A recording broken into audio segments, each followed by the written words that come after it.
35 साल नौकरी करने के बाद जिस दिन मैं बैंक से रिटायर्ड हुआ, उस दिन मुझे पहली बार लगा कि आदमी अपनी कुर्सी से कितना जुड़ जाता है। शाम को शाखा के छोटे से स्टाफ रूम में मेरे लिए विदाई रखी गई थी। प्लास्टिक में लिपटा एक गुलदस्ता था, मिठाई के 2 डिब्बे थे और एक फ्रेम में प्रमाण पत्र था, जिस पर मेरा नाम बड़े अक्षरों में छपा था। शाखा प्रबंधक ने कहा, मिश्रा जी ने अपनी पूरी नौकरी में कभी हिसाब से समझौता नहीं किया। इनके खाते में एक भी इधर से उधर नहीं हो सकता था। सब लोग हंस पड़े। मैंने भी हंसकर कहा, अब घर जाकर अपनी पत्नी के खर्चों का ऑडिट करूंगा। मेरे साथ काम करने वाले रवि ने तुरंत कहा, सर, बैंक का ऑडिट आसान है। घर का ऑडिट करने गए तो रिटायरमेंट के अगले दिन ही निकाल दिए जाएंगे। उस समय मुझे भी यह मजाक ही लगा था। मुझे क्या पता था कि अगली सुबह वही बात मेरे सामने सच बनकर खड़ी होगी। घर लौटते समय मैंने हजरत हजरतगंज से सुनीता के लिए उसकी पसंद के रेबडिली और अमीनाबाद से पोती के लिए नहीं बल्कि भविष्य की पोती के लिए एक छोटी सी गुलाबी गुल्लक खरीद ली। हमारे घर अभी कोई बच्चा नहीं था, लेकिन सुनीता हमेशा कहती थी कि जब अंकित के बच्चे हो गए तब वो उनके लिए हर महीने थोड़ा पैसा अलग रखेगी। घर पहुंचा तो दरवाजे पर गेंदे की माला लगी थी। सुनीता ने आरती उतारने जैसे कोई बड़ी रस्म नहीं की, बस मुस्कुराकर बोली, अब कल से सुबह 6 बजे अलार्म मत बजाना, मुझे भी सोने देना। मैंने कहा, आदत है, आँख खुद खुल जाएगी। खाने की मेज पर पूरी आलू की सब्जी और सूजी का हलवा रखा था। अंकित लगभग 9 बजे घर आया। आते ही उसने बैग सोफे पर फेंका और बोला, आज फिर टारगेट मीटिंग थी, कंपनी वाले जान खा रहे हैं। नेहा अपने कमरे से लैपटॉप लेकर नीचे आई। उसने मुझे बधाई दी, फिर तुरंत किसी ग्राहक की कॉल लेने लगी। बातचीत के बीच अंकित ने पूछा, पापा, आपका रिटायरमेंट वाला पैसा कब तक आ जाएगा? सवाल साधारण था, लेकिन उसकी जल्दी मुझे खटक गई। मैंने पानी का गिलास रखते हुए कहा, कुछ रकम आ चुकी है, बाकी ग्रेचुटी और छुट्टियां का हिसाब अगले हफ्ते तक होगा। उसने बिना रुके कहा, अच्छा है, मैं सोच रहा था कार बदल ले, अभी वाली बहुत पुरानी हो गई है और किचन भी पूरा रिमोल करना है। नेहा को मॉड्यूलर किचन चाहिए। नेहा ने कॉल म्यूट करके कहा, मुझे अपने लिए नहीं चाहिए, पापा, घर की वैल्यू बढ़ेगी। मैंने मुस्कुराकर कहा, पहले पैसा खाते में पूरी तरह आ जाने दो, फिर देखेंगे। अंकित ने चेहरा थोड़ा सिकुड़ लिया। पापा, पैसा बैंक में पड़ा रहेगा तो क्या फायदा, सही जगह लगाना चाहिए। मैंने उसकी तरफ देखा, वह मुझे निवेश समझा रहा था। उस आदमी को जिसने 30 साल से ज्यादा दूसरे के पैसे संभाले थे। फिर भी मैंने कुछ नहीं कहा। शायद पिता होना यही होता है, कई बार बेटे की अधूरी जानकारी भी पूरी सुननी पड़ती है ताकि उसका आत्मविश्वास न टूटे।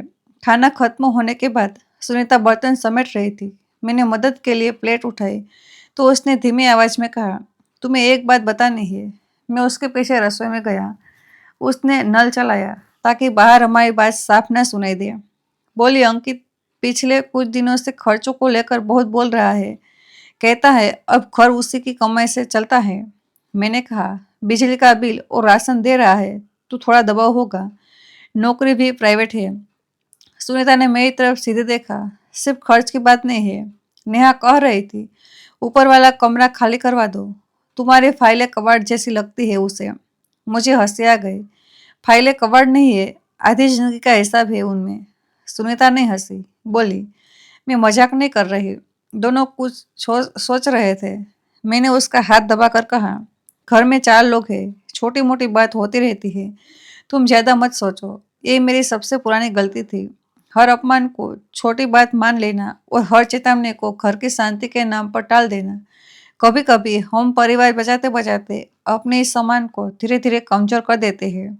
आपको भी लगता है कि माता पिता अक्सर घर की शांति के लिए जरूरत से ज्यादा चुप रहते हैं, तो इस कहानी को आगे जरूर सुनिए और अपनी राय मन में रखिए, क्योंकि असली बात अगली सुबह शुरू हुई थी। उस रात मुझे नींद जल्दी नहीं आई। मैं सोचता रहा कि सोमवार से मुझे बैंक नहीं जाना होगा। कोई पासबुक अपडेट कराने वाला बुजुर्ग मेरा इंतजार नहीं करेगा। कोई कैशियर आकर नहीं पूछेगा कि हिसाब कहाँ अटक रहा है। सुबह 5:45 पर मेरी आंख अपने आप खुल गई। मैंने अलार्म बंद की नहीं किया था। सुनीता ने करवट बदलते हुए कहा, आज भी बैंक जाना है क्या? मैंने कहा। शरीर को अभी खबर नहीं मिली कि नौकरी खत्म हो गई। नहाकर मैं वही हल्की नीली कमीज पहनकर बाहर आ गया, जिसे अक्सर शुक्रवार को पहनता था। अखबार वाला गेट के नीचे से अखबार डाल गया था। मैंने चाय बनाई और ड्राइंग रूम में बैठ गया। मेरी विदाई का गुलदस्ता अभी भी कोने में की मेज पर रखा था। कुछ फूल रात भर मैं झुक गई। मैं पेंशन के बारे में सोच रहा था। सुबह पार्क में जाना था, फिर बैंक के दो पुराने साथियों से मिलना था। तभी अंकित सीढ़ियों से नीचे आया। उसके पीछे नेहा भी थी। दोनों ऐसे तैयार नहीं थे जैसे कहीं जाना हो। वे किसी बात के लिए तैयार होकर आए थे। अंकित ने सामने वाली कुर्सी खींची मगर बैठा नहीं। बोला, पापा हमें आपसे एक जरूरी बात करनी है। मैंने अखबार मोड़कर मेज पर रख दिया। करो। नेहा ने अंकित की तरफ देखा, जिसे पहले से तय था कि शुरुआत वही करेगा। अंकित ने गला साफ किया। देखिए, अब आपकी नौकरी खत्म हो गई है। घर का पूरा खर्च धीरे धीरे मेरे ऊपर आएगा। मेरी भी अपनी जिम्मेदारियां हैं। मैंने शांत स्वर में कहा। मेरी पेंशन आएगी, मैं खर्च दूंगा।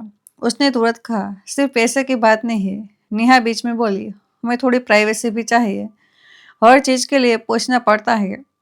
ऊपर कमरे में ऑफिस बनाना है तो आपकी अलमारियां पड़ी है। कुछ बदलना हो तो मम्मी को बुरा लगता है। रसोई से बर्तनों की आवाज अचानक बंद हो गई। सुनीता सुन रही थी। मैंने कहा, तो बैठकर व्यवस्था तय कर लेते हैं। इसमें परेशानी क्या है? अंकित ने एक लंबी सांस ली। पापा, हम सोच रहे थे कि आप और मम्मी किसी छोटे घर में शिफ्ट हो जाए या कुछ समय के लिए गांव चले जाइए। वहाँ पुराना मकान भी तो है। मुझे लगा शायद मैंने ठीक से सुना नहीं। हम दोनों चले जाए। वह बोला, देखिए, इसे गलत मत समझिए। हम आपको सड़क पर नहीं छोड़ रहे। किराए के घर का 3 महीने का एडवांस मैं दे दूंगा। उसके बाद आपकी पेंशन आ ही जाएगी। नेहा ने धीरे से जोड़ा, यह सबके लिए अच्छा रहेगा। हमने अपना घर अपने हिसाब से चलाने का मौका मिलेगा। मैंने उसकी बात पकड़ी। अपना घर? वह थोड़ा रुकी, फिर बोली, मतलब जहाँ हम रहते हैं। अंकित अब चीखने चीखने लगा था। पापा, बात शब्दों में मत उलझाइए। पिछले 1.5 साल से बिजली, राशन, इंटरनेट, रिपेयर ज्यादातर मैं दे रहा हूँ। घर अब मेरी आय से चल रहा है, तो फैसले लेने का अधिकार भी मेरा होना चाहिए। तभी मेरी नजर दरवाजे के पास रखे पूरे सूटकेस पर गई। वह सूटकेस आमतौर पर ऊपर स्टोर में रहता था। मैंने उसकी तरफ इशारा करने पूछा, ये नीचे क्यों रखा है? अंकित ने नजर नहीं मिलाई। सोचा था पैकिंग शुरू कर देंगे। पहले जरूरी सामान रख लीजिए, बाकी बाद में देख लेंगे। उस एक पल में मेरे अंदर कुछ टूटने के बजाय साफ हो गया। कल बैग के जिन लोगों ने मेरे सम्मान में तालियां बजाई थी, उनमें से कई मुझसे आधी उम्र के थे। और आज मेरा अपना बेटा मेरे सामने सूटकेस रखकर बता रहा था कि मेरी जरूरत खत्म हो चुकी है। रसोई के दरवाजे पर सुनीता खड़ी थी। उसके हाथ में स्टील की प्लेट थी। उसने अंकित से पूछा, तुमने हमारे लिए घर भी देख लिया? अंकित बोला, मम्मी भावुक मत होइए, यह प्रैक्टिकल फैसला है। सुनीता की आवाज कांपी। हमने तुम्हें पालते समय कभी प्रैक्टिकल होकर सोचा था कि तुम पर कितना खर्च हो रहा है? अंकित ने माथा पकड़ लिया। फिर वह एहसान, मैंने कहा था ना ऐसी बात होगी। मैं उठकर खड़ा हो गया। मैंने कोई आवाज ऊंची नहीं की। मैंने सिर्फ उससे पूछा, अंकित तुम्हें पता है यह मकान कब खरीदा गया था? उसने कहा, मुझे तारीख याद नहीं। कितने में खरीदा था पापा, उससे क्या फर्क पड़ता है? लोन किसने लिया था? वह चुप रहा। पहली किस्त कहाँ से आई थी? उसने गुस्से में कहा, मुझे पुराने हिसाब नहीं पता, लेकिन आज की सच्चाई पता है। आज घर में चला रहा हूँ। मैंने उसकी आंखों में देखते हुए कहा, ठीक है, फिर आज की सच्चाई भी पूरी पता कर लेते हैं।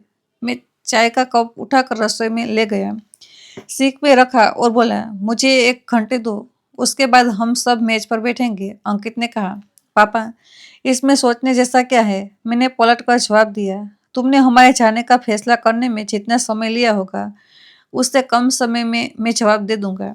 मैं और सुनीता अपने कमरे में गई।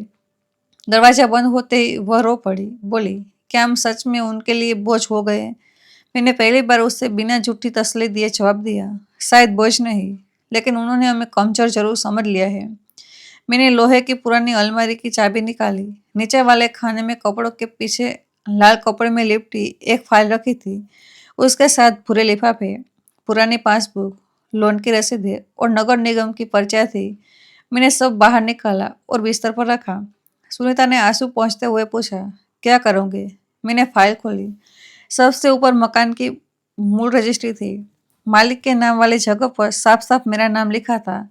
उसके नीचे बैंक लोन का स्वीकृत पत्र, हर किस्त का रिकॉर्ड और लोन बंद होने का प्रमाण पत्र था। मैंने वर्षों तक इन कागजों को ऐसे संभाल कर रखा था क्योंकि बैंक की नौकरी ने मुझे सिखाया था कि यादें बदल सकती है, रिश्ते बदल सकते हैं, लेकिन हस्ताक्षर और रिकॉर्ड अपनी बात नहीं बदलते। मैंने सुनीता से कहा, मैं किसी को घर से नहीं निकालूंगा, लेकिन आज के बाद कोई हमें हमारे ही घर से जाने को भी नहीं दे कहेगा। बाहर ड्राइंग रूम में सूटकेस अभी भी पड़ा था। अंदर मेरे सामने वो फाइल खुली थी जिसके बारे में मेरे बेटे ने कभी पूछने की जरूरत नहीं समझी थी। मैंने फाइल के सारे कागज बिस्तर पर फैला दिए। सबसे ऊपर मकान की रजिस्ट्री थी। उसके नीचे बैंक लोन का स्वीकृत पत्र, किस्तों का पूरा रिकॉर्ड, नगर निगम की रसीदें, मरम्मत के बिल और वह छोटा सा कागज भी रखा था जिस पर सुनीता के गहने बेचने की रकम दर्ज थी। सुनीता ने वो पर्ची उठाई, कुछ पल तक उसे देखती रही, फिर धीमी आवाज में बोली, यह भी संभाल कर रखा था तुमने? मैंने कहा, तुमने अपनी माँ की दी हुई चूड़ियाँ बेची थी। मैं कैसे भूल सकता था? उसने पर्ची वापस रख दी। उसकी आंखें फिर भर आई, लेकिन इस बार उनमें सिर्फ दुख नहीं था, एक पुरानी तकलीफ भी थी जिसे शायद उसने खुद भी वर्षों से दबा कर रखा था। वो बोली, अंकित को कभी बताया नहीं कि इस घर में मेरा भी हिस्सा है? मैंने उसकी तरफ देखा। तुम्हारा हिस्सा कागज से ज्यादा है, वो कड़वी मुस्कान के साथ बोली, लेकिन जिन लोगों को सिर्फ कागज समझ आता है उनके सामने कागज ही दिखाने पड़ते हैं। उसकी बात मेरे दिल में उतर गई। मैं बैंक में 30-35 साल दूसरों को यही समझाता रहा था कि कोई भी बड़ा फैसला अनुमान पर नहीं, दस्तावेज पर होना चाहिए, लेकिन अपने घर में मैंने उल्टा किया। मैंने मान लिया कि बेटा जानता होगा। मैंने मान लिया कि उसे याद होगा कि इस मकान की हर दीवार किन वर्षों की बचत से खड़ी हुई। मैंने मान लिया कि उसे समझ होगा कि बिजली का बिल भरना और मकान का मालिक होना अलग बातें हैं। मगर मैंने कभी बैठा कर उसे कुछ बताया ही नहीं। शायद यह भी मेरी गलती थी। मैंने फाइल बंद नहीं की, कागजों को तारीख के अनुसार लगाने लगा। सबसे पहले बुकिंग की रसीद, फिर डाउन पेमेंट का प्रमाण, फिर बैंक लोन, फिर हर महीने काटी गई किस्तों का रिकॉर्ड, फिर अंतिम भुगतान, फिर रजिस्ट्री, फिर टैक्स, फिर ऊपर के कमरे का निर्माण, फिर पानी की नई लाइन, फिर छत की मरम्मत। हर कागज जैसे अपनी जगह खड़ा होकर बोल रहा था, यह घर किसी एक महीने की तनख्वाह से नहीं बना था, यह घर कई वर्षों के त्याग से बना था। लगभग 20 मिनट बाद मैंने मोबाइल उठाया और फारूक साहब का नंबर मिलाया। वो मेरे बैंक के पुराने ग्राहक थे, उम्र में मुझसे कुछ बड़े, कई वर्षों से प्रॉपर्टी मामलों के वकील थे। फोन उठाते ही बोले, अरे मिश्रा जी, अब तो आप आजाद आदमी हो गए, रिटायरमेंट मुबारक हो। मैंने कहा, आज़ादी का पहला दिन थोड़ा उलझा हुआ है। उन्होंने मेरी आवाज़ पहचान ली। मजाक तुरंत बंद हो गया। क्या हुआ? मैंने पूरी बात एकदम सीधी तरह से बताई, ना कोई गाली, ना कोई बढ़ा चढ़ा कर शिकायत, सिर्फ तथ्य। बेटे ने कहा कि घर उसकी कमाई से चलता है। उसने हमें घर छोड़ने के लिए कहा। मैं जानना चाहता था कि कानूनी स्थिति क्या है। फारूक साहब कुछ सेकंड चुप रहे, फिर बोले, रजिस्ट्री किसके नाम है?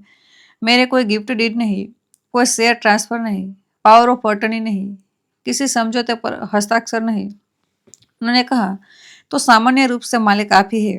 घर के खर्च में योगदान करने से स्वामित्व आता है। बिजली का बिल भरना, राशन खरीदना या मरम्मत कराना अलग बात है, मालिकाना हक अलग। मैंने कहा, मैं मामला अदालत तक नहीं ले जाना चाहता। वो बोले, अभी अदालत की बात किसी ने की, पहले परिवार में तथ्य साफ करो, लेकिन कागज मुझे दिखा दो, एक बार देख लूँ कि कहीं कोई पुराना दस्तावेज भ्रम पैदा तो नहीं कर रहा।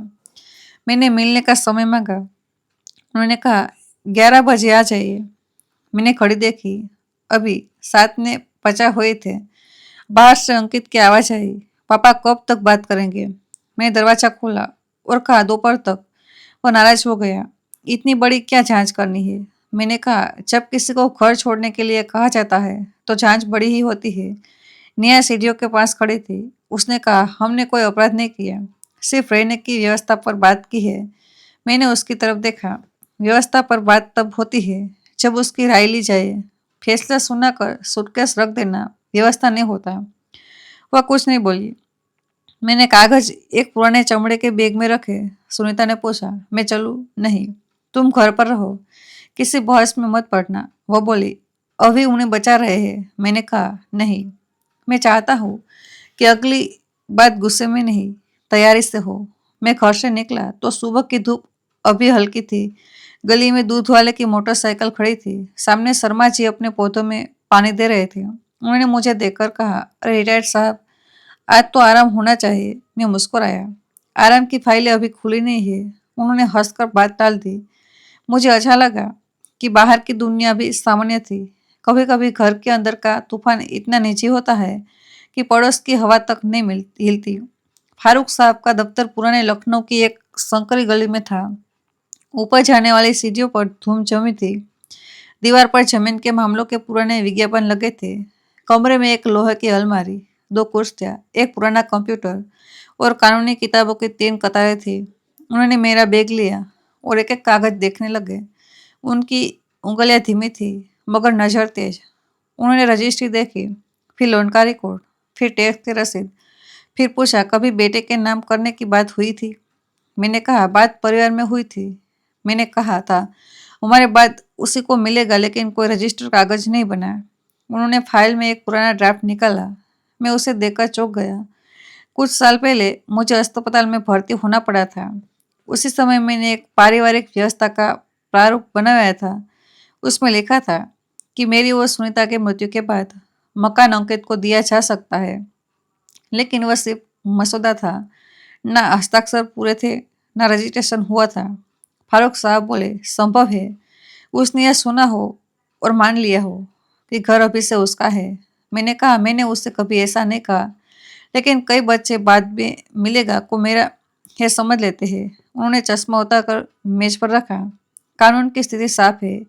यह आपकी स्वयं अर्जित संपत्ति है। आप चाहे तो बेटे को रहने दें, चाहे तो अलग कर दो।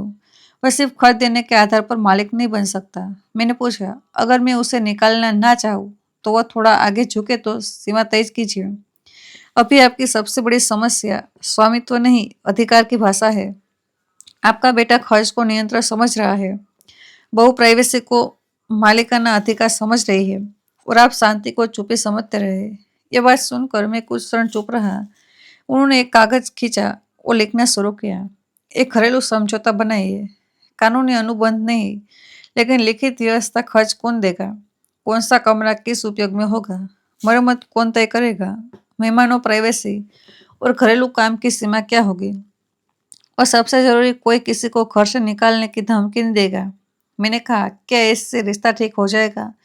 वो बोले, कागज रिश्ता ठीक नहीं करता, लेकिन भ्रम कम करता है। रिश्ते फिर व्यवहार से ठीक होते हैं। फारूक साहब ने पूरी फाइलें दोबारा बांधी। फिर बोले, एक बात और जी, आज दस्तावेज दिखाकर जीत जाइए, लेकिन बेटे को अपमानित करके मत जीतिए। अपमान से आदमी सच स्वीकार नहीं करता, वह सिर्फ बदला सोचता है। मैंने धीरे से सिर हिलाया। मैं बदला नहीं चाहता। तो फिर आपका काम कठिन है, क्योंकि शांत न्याय हमेशा गुस्से से ज्यादा अनुशासन मांगता है। कल लौटते समय मेरे रास्ते में एक स्टेशनरी की दुकान से मोटी नोटबुक खरीदी। पहले पन्ने पर मैं लिखा, साझा घर की जिम्मेदारियां। उसके नीचे 4 नाम लिखे, मेरा, सुनीता का, अंकित का, नेहा का।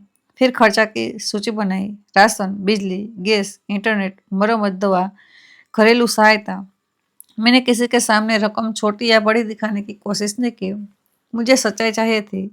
जब मैं घर पहुंचा तो दरवाजा खुला था। ड्राइंग रूम खाली था। ऊपर से नेहा की आवाजें आ रही थी। वो फोन पर किसी से कह रही थी, हाँ, ऊपर वाले कमरे की पुरानी अलमारी हट जाएगी। वहाँ वर्क डेस्क और शेल्फ लगानी है। मैं चिट्ठियों पर चढ़ा। नेहा कमरे में नाप ले रही थी। दीवार के पास मेरी पुरानी फाइलों की अलमारी थी। वो किसी ठेकेदार को वीडियो कॉल पर जगह दिखा रही थी। मुझे देखते ही उसने फोन नीचे कर लिया। मैंने पूछा, किसकी अनुमति से? वह बोली, हमने सुबह बात तो की थी, बात हुई थी, अनुमति नहीं मिली थी। उसका चेहरा सख्त हो गया। पापा, आप हर छोटी चीज को मुद्दा बना रहे हैं। मैंने कहा, जो चीज तुम्हें छोटी लगती है वह किसी और के अधिकार की सीमा हो सकती है। अंकित भी ऊपर आ गया। अब कमरे के लिए भी वकील से पूछोगे? मैंने शांत स्वर में कहा। वकील से बात हो गई। उसकी आंखें फैल गई। आप वकील के पास गए थे? हाँ। वो हंसने की कोशिश करने लगा, लेकिन आवाज में घबराहट थी। परिवार की बात में वकील घुसा दिया। मैंने कहा, जब परिवार में घर से निकालने की बात आ जाए तो दस्तावेज देखना समझदारी होती है। हम नीचे आ गए। सुनीता ने मेज साफ कर दी थी।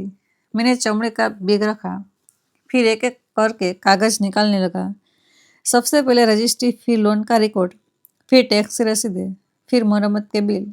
अंकित कुर्सी पर बैठा था, लेकिन उसका चेहरा बता रहा था कि उसे यह उम्मीद नहीं थी।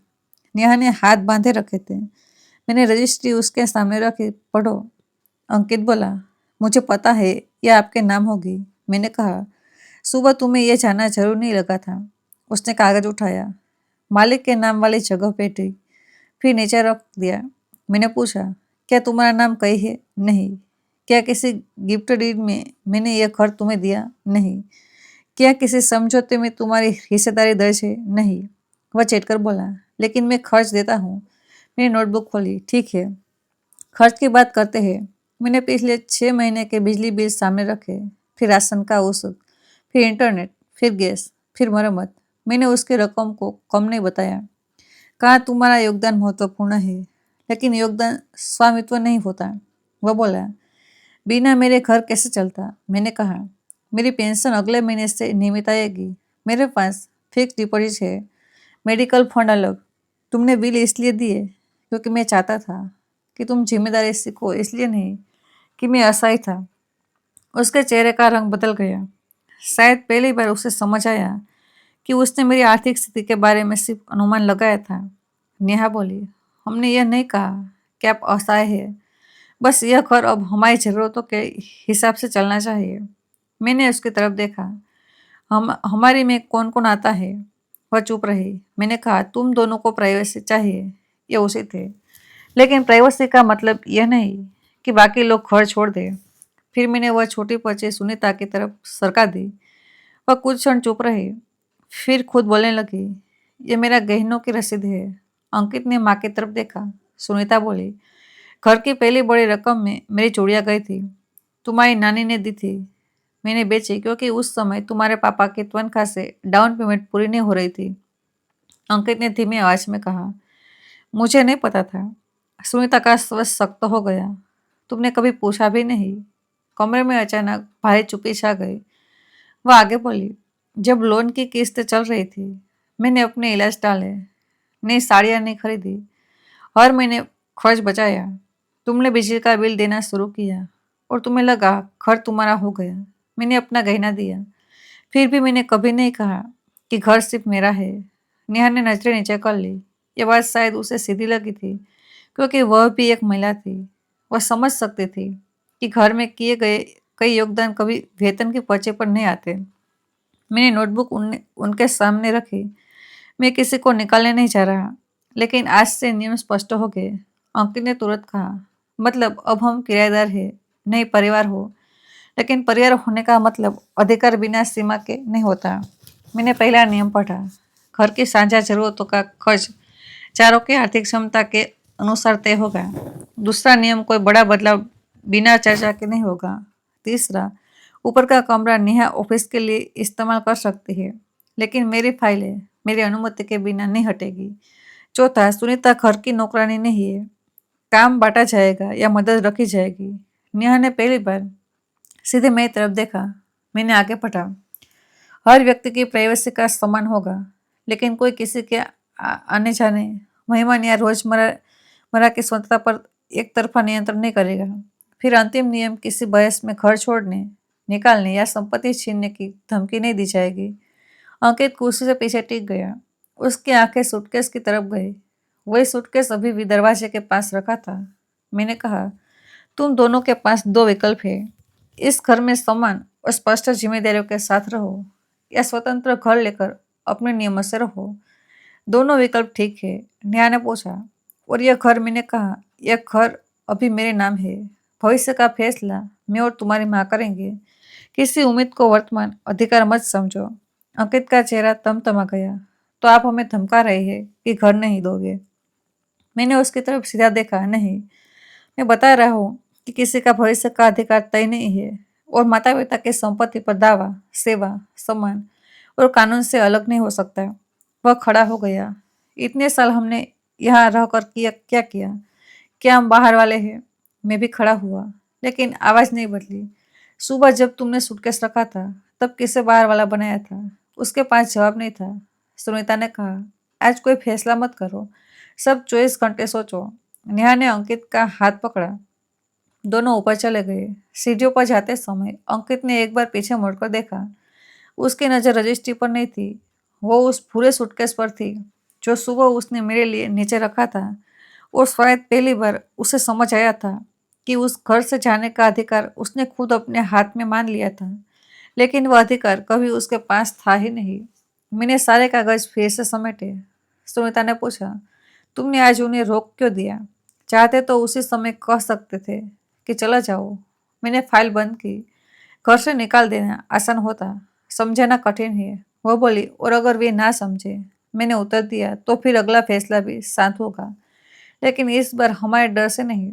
ऊपर कमरे का दरवाजा बंद हो गया। नीचे मेज पर नोटबुक खुली थी। चारों नाम एक ही पन्ने पर लिखे थे, लेकिन अब यह तय होना बाकी था कि हम सच में परिवार की तरह रहेंगे या सिर्फ एक ही छत के नीचे अपने अपने अधिकार गिनते रहेंगे। ऊपर कमरे का दरवाजा बंद था। नीचे ड्राइंग टेबल पर प्रॉपर्टी की फाइल, खर्चों वाली नोटबुक और वो भूरा सूटकेस अभी भी पड़ा था। मैंने सूटकेस को हटाया नहीं। कुछ चीज़ें तुरंत हटा देने से उनका मतलब भी मिट जाता है। मैं चाहता था कि अंकित और नेहा जब भी नीचे आए, उन्हें याद रहे कि सुबह उन्होंने किसके लिए पैकिंग शुरू करवाई थी। सुनीता चुपचाप कागज समेटने लगी। मैंने उसका हाथ रोक दिया। रहने दो, वो बोली। पूरी रात यही रखूंगे, आज रखे रखे रहने दो। उसने मेरी तरफ देखा। तुम बहुत साथ हो, मैंने कहा, अंदर से नहीं। यह सच था। मेरी आवाज नहीं कांप रही थी, लेकिन मन में एक साथ बहुत कुछ चल रहा था। गुस्सा था, दुख था, अपमान था और सबसे ज्यादा एक सवाल था, क्या मैंने अपने बेटे को इतना अधिकार दे दिया था कि उसे अपने पिता की गरिमा दिखाई देना बंद हो गई? या फिर मैंने कभी उसे यह सिखाया ही नहीं कि परिवार में कंट्रीब्यूशन और ओनरशिप अलग अलग चीजें होती है? सुनीता ने धीमे स्वर में पूछा, अगर वे जाने का फैसला करे तो? मैंने कहा, हम रोकेंगे नहीं, और अगर यही रह रहे तो पुराने तरीके से नहीं। उसने लंबी सांस ली। तुम्हें लगता है कागज दिखाने से सब बदल जाएगा? मैंने उसकी आंखों में देखते हुए कहा, से उनका व्यवहार नहीं बदलेगा, लेकिन अब उन्हें यह भ्रम नहीं रहेगा कि हमारे पास कोई विकल्प नहीं है। उस रात घर में खाना नहीं बना। नेहा ने ऊपर से खाना मंगा लिया। अंकित नीचे नहीं आया। सुनीता ने मेरे लिए दूध गर्म किया। मैंने 2 घूंट पिए और गिलास रख दिया। कमरे में आकर हम दोनों अपने अपने पलंग के किनारे बैठे रहे। बहुत देर तक किसी ने कुछ नहीं कहा। फिर सुनीता बोली, मैंने कभी सोचा नहीं था कि हमारे बेटे से हमें अपने घर का हिसाब समझाना पड़ेगा। मैंने कहा, मैंने भी नहीं। क्या तुम उसे माफ कर पाओगे? मैंने तुरंत उत्तर नहीं दिया, क्योंकि माफी और भरोसा एक बात नहीं होते। किसी को माफ किया जा सकता है, लेकिन उसे दोबारा वही अधिकार देने से पहले समय चाहिए। मैंने कहा, आज नहीं पता। सुनीता ने सिर हिलाया। वह शायद मेरे जवाब से नाराज नहीं हुई। उसे पहली बार लगा होगा कि मैं हर बात पर झूठी शांति नहीं दूंगी। रात के करीब 11 बजे ऊपर से धीमी आवाज आने लगी। कमरा पूरी तरह बंद नहीं था, इसलिए कुछ शब्द नीचे तक पहुंच रहे थे। नेहा कह रही थी, तुमने कहा था घर तुम्हारे नाम हो जाएगा। अंकित ने जवाब दिया, पापा ने हमेशा कहा था कि बाद में मेरा ही होगा। बाद में और अभी में फर्क होता है। मुझे कैसे पता था कि उन्होंने सब कुछ इतना अलग रखा है? तुम्हें पता करना चाहिए था। फिर कुछ देर चुपी रही। नेहा की आवाज दोबारा आई, मियाँ ऐसे नहीं रह सकती कि हर चीज के लिए परमिशन मांगू। अंकित ने कहा, तो क्या करे? किराए पर जाए? वहाँ डिपॉजिट, फर्नीचर, मेंटेनेंस सब लगेगा। उस एक वाक्य ने मुझे बहुत कुछ समझा दिया। उनकी लड़ाई सिर्फ प्राइवेसी की नहीं थी।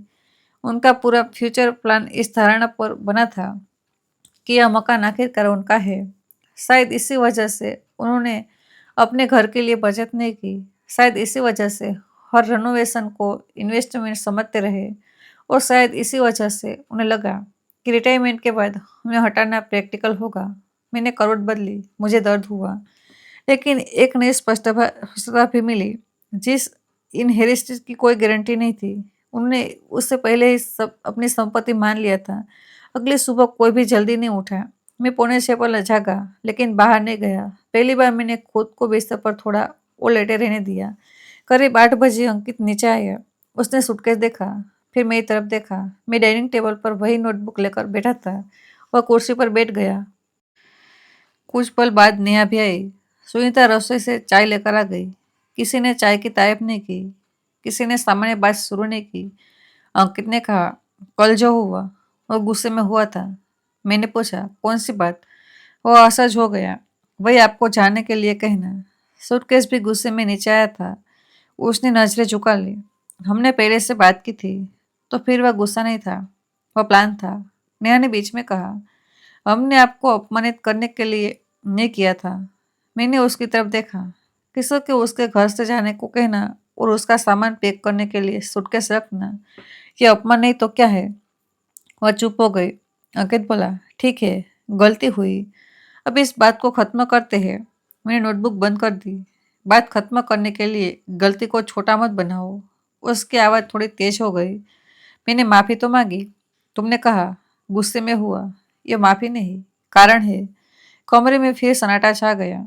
मैंने पहली बार उसने अपने शब्द खुद चुनने दिए। कई सेकंड बाद उसने धीरे से कहा, मुझे लगा था आपके रिटायर होने के बाद आप हम पर डिपेंडेंट हो जाएंगे। मैंने कुछ नहीं कहा।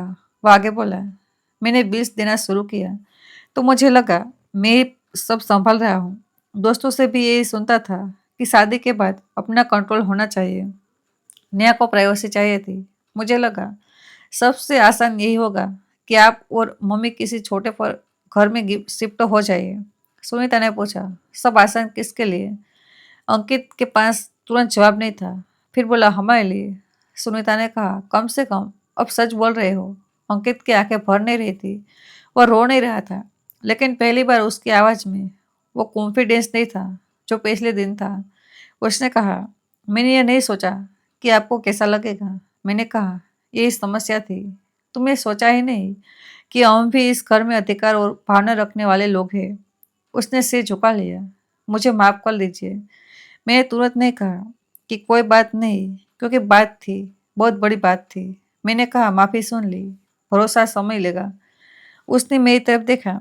शायद उससे उम्मीद थी कि पिता का दिल तुरंत पिघल जाएगा, लेकिन उस दिन मैंने पहली बार उसे यह समझने दिया कि हर चोट का इलाज दो शब्द नहीं होते।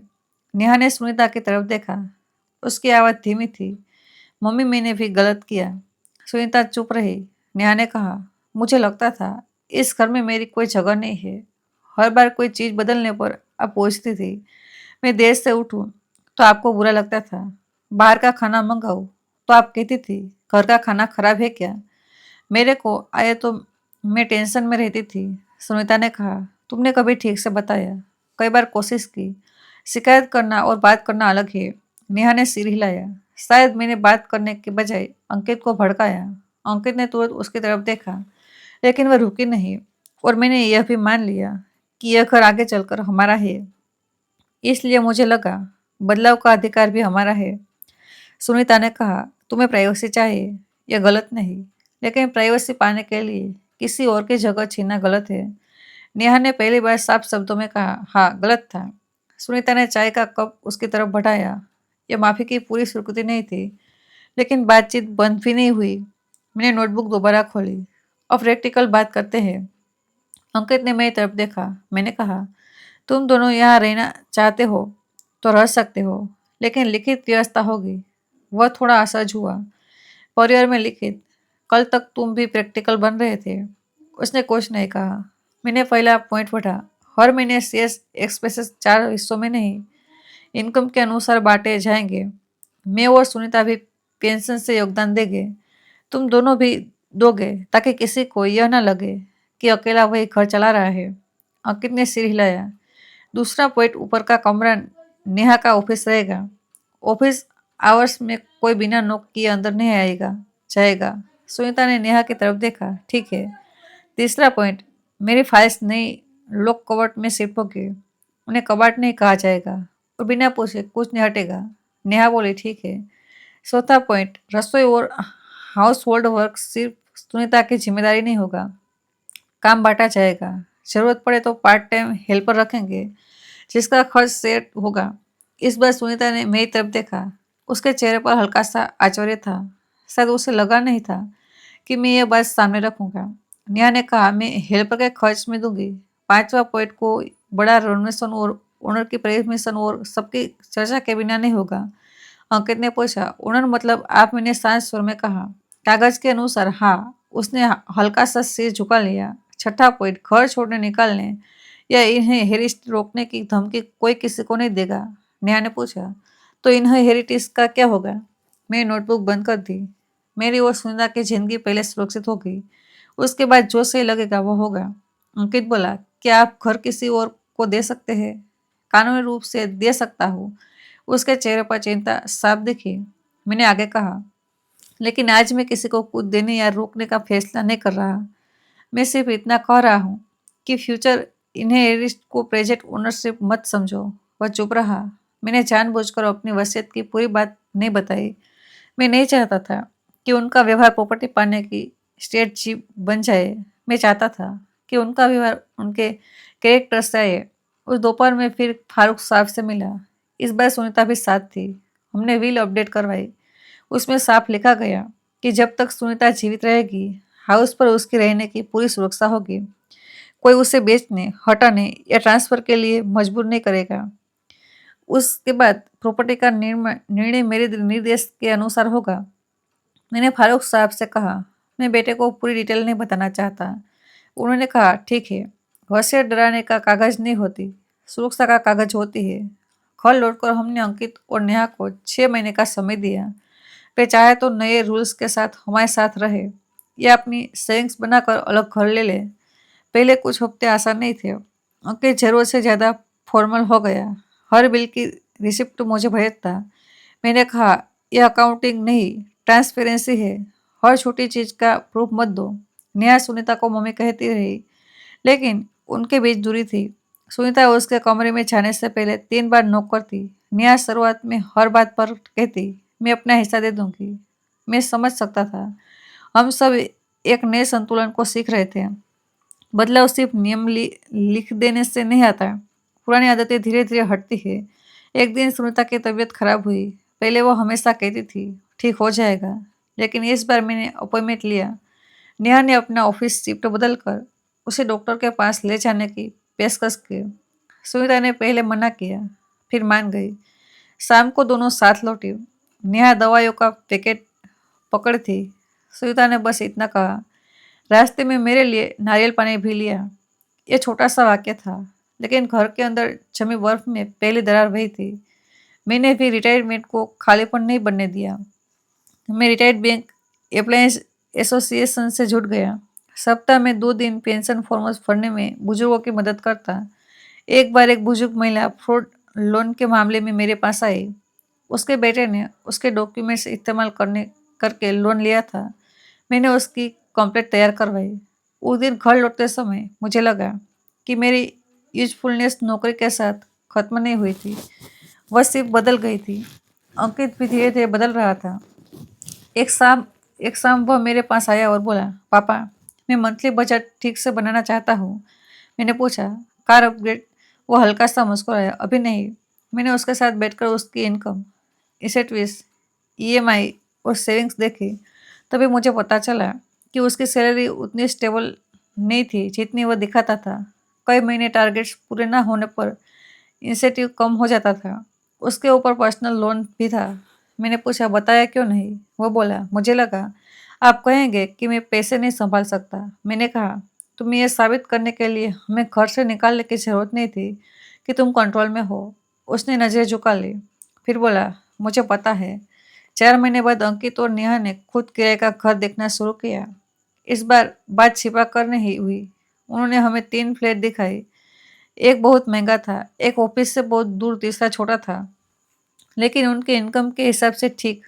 नेहा ने कहा, हम कुछ समय अलग रह कर देखना चाहते हैं। रिश्ते साइड डिस्टेंस से बेहतर हो। सुनीता का चेहरा उतर गया, लेकिन उसने उन्हें रोका नहीं। मैंने पूछा, बजट बनाया? अंकित ने फाइल मेरे सामने रख दी। Deposit, rent, maintenance, furniture, monthly expense सब लिखा था। मैं देखकर कहा, इस बार कागज पूरे हैं।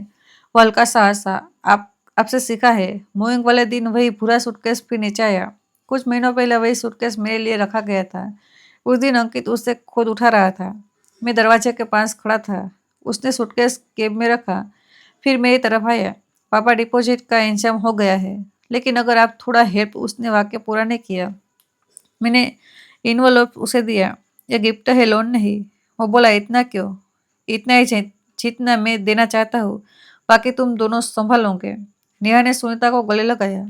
सुनीता ने कहा, अपना खाना समय पर खा लेना। नेहा ने हंसकर कहा, और आप बिना पूछे हमारे फ्लैट में मत आ जाना। सुनीता ने जवाब दिया, नक करके आऊंगी। दोनों मुस्कुरा दी। अंकित मेरे सामने खड़ा रहा, फिर बोला, उस दिन जो मैंने किया। मैंने कहा, याद है? उसने धीमे स्वर में कहा, मुझे भी हमने गले नहीं लगाया। हर सच्चा इमोशनल मोमेंट गले मिलने से पूरा नहीं होता। कभी कभी दो लोग एक दूसरे की आंखों में देखकर अपनी गलती स्वीकार कर ले, वही काफी होता है। कैब चल पड़ी। सुनीता और मैं गेट के बाहर खड़े रहे जब गाड़ी मोड़ पर गायब हो गई। घर अचानक बहुत शांत लगने लगा। हम अंदर आए। डाइनिंग टेबल खाली थी। सूटकेस नहीं था। कोई प्रॉपर्टी फाइल भी नहीं। सुनीता ने पूछा, तुम्हें बुरा लग रहा है? मैंने कहा, हाँ। फिर रोका क्यों नहीं? क्योंकि रोकना और बांधना अलग होता है।